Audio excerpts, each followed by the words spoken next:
네, 안녕하세요. 김하이쌤입니다. 중개사 법령 준비 기술 특강 37강을 진행하겠습니다. 네, 36개 중개사법 교재 두 종류 구입할 수 있습니다. 학교에서 요약집 있고 지금 진행하는 준비 기출이 있습니다. 두 권을 동시 구입하시면 할인 혜택 드리고 있어요. 구입하실 분은 해당 금액을 계좌번호 입금하시고 핸드폰 문자로 아래 네 가지 정확히 적어주세요. 합격자 성명 적어주시고 핸드폰 번호, 도로명 주소, 교재명도 아래 셋 중에 하나 적어주세요. 그리고 일단 합격서 강의 이론 강의 들으시고 교재 읽어보시고 이 기출문제로 확인하시면 훨씬 더 효율적으로 공부할 수 있습니다.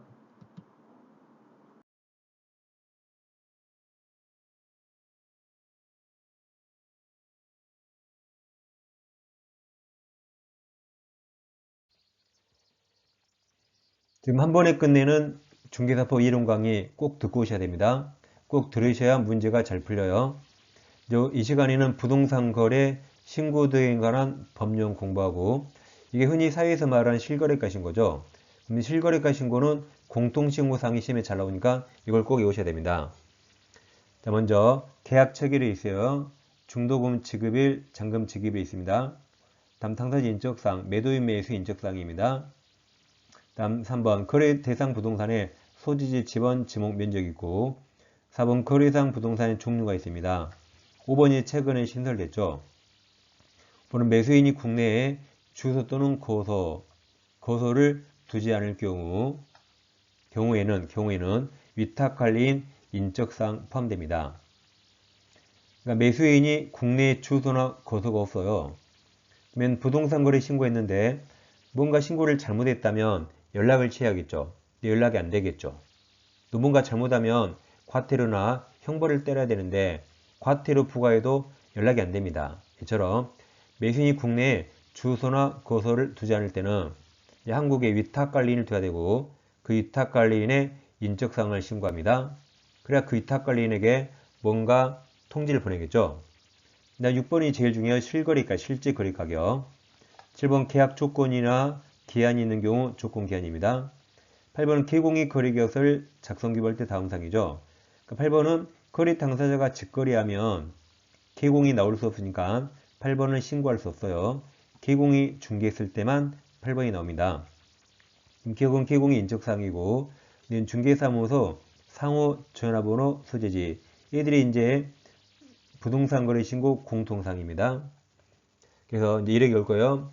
여러분 소지섭 동생 소지목이라고 했어요. 소지목 본 적 없죠? 걔는 강원도에서 혼자 작업자족하고 삽니다. 혼자 지게이고 혼자 작업자족하고 살아요. 그럼 여기 지게인 소지목이 남자가 혼자 사니까 밥을 아무래도 못 먹겠죠. 그래서 면 종류만 먹다가 위가 빵꾸 났어요. 위가 빵꾸 나서 영양실조증에 걸렸습니다.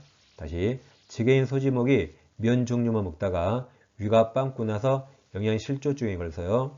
이 중에 개업공인 중개사인데 중개사 참 인상 줬어. 이게 8번이죠.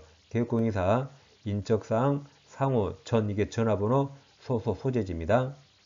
그럼 1번 2번이 지게인 3번이 소지목이 면 종류 먹다가 5번이 위탁관리 위가 빵꾸 나서요. 영양실조 중 걸립니다. 중개사 참 인상 줬어.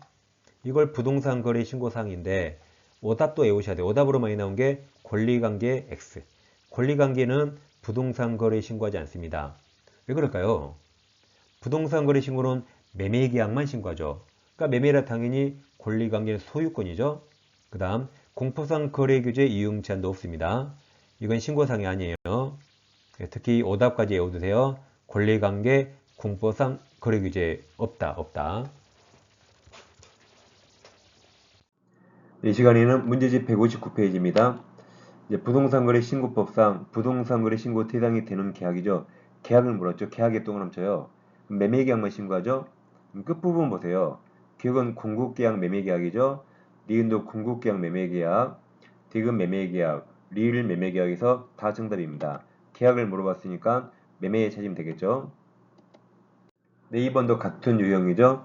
부동산 거래 신고 대상이 되는 계약이 동그라미 주세요. 계약이 아닌 거죠. 그럼 매매계약 아닌 겁니다. 1번 매매계약, 2번 임대차 이게 정답이죠. 3번 공급계약, 4번 매매계약, 5번 매매계약, 매매계약만 신고합니다. 3번 법령상 부동산 거래 신고생이 아닌 겁니다. 그럼 또 매매계약을 찾아요. 1번 증여 틀렸지 이게 정답이죠. 2번 공급계약 매매죠. 3번 매매계약, 4번 매매계약, 5번 매매계약, 매매계약만 찾으면 신고 대상은 금방 답이 나옵니다. 4번 법령상 부동산 거래 신고 옳은 겁니다. 이번 개공이 거래계약서를 작성 교부한 경우 당사자가 아니라 개업공인사가 의무가 있죠. 30일 이내에 부동산 거래 신고를 개공해야 됩니다. 이번 소공은 거래 신고 대행할 수 있지만 보조는 대행할 수 없습니다. 3번 지방공기업법에 따른 지방공사가 국가 등이죠. 국가 등과 개인이 매매계약을 체결하면 양 당사자가 아니라 국가 등이 단독 신고해야 되고 개인, 사인은 신고 의무가 없습니다.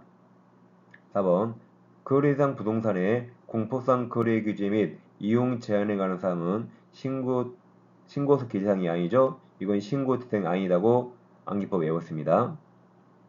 5번이 정답이겠네요. 매매 대상 토지 중 공장 부지로 편입되지 아니할 부분의 토지를 매도인에게 원가로 반환한다는 조건, 지금까지 무슨 말인지 모르겠네요. 조건 기한은 신고 대상이죠.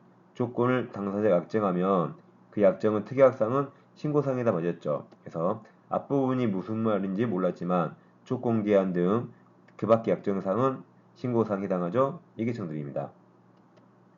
네, 5번 보겠습니다. 법령상 부동산 거래 신고 설명 틀린 겁니다.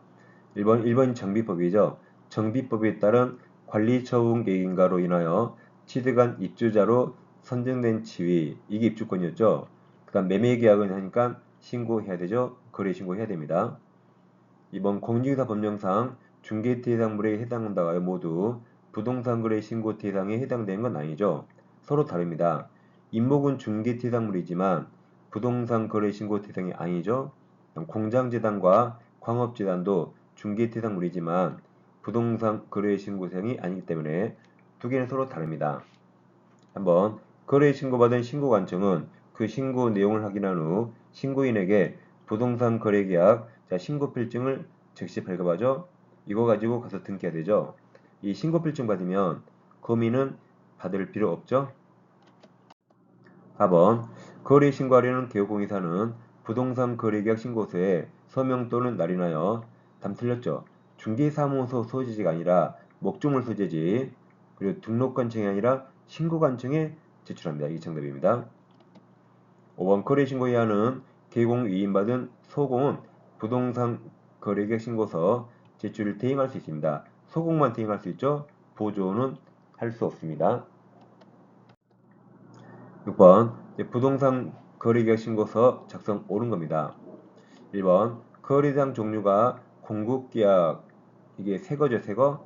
새거입니다. 분양 새것인 경우 물건별 거래 가격에 부가세 포함하였죠. 부가세 포함시켜서 나중에 경비 처리 받을 수 있습니다.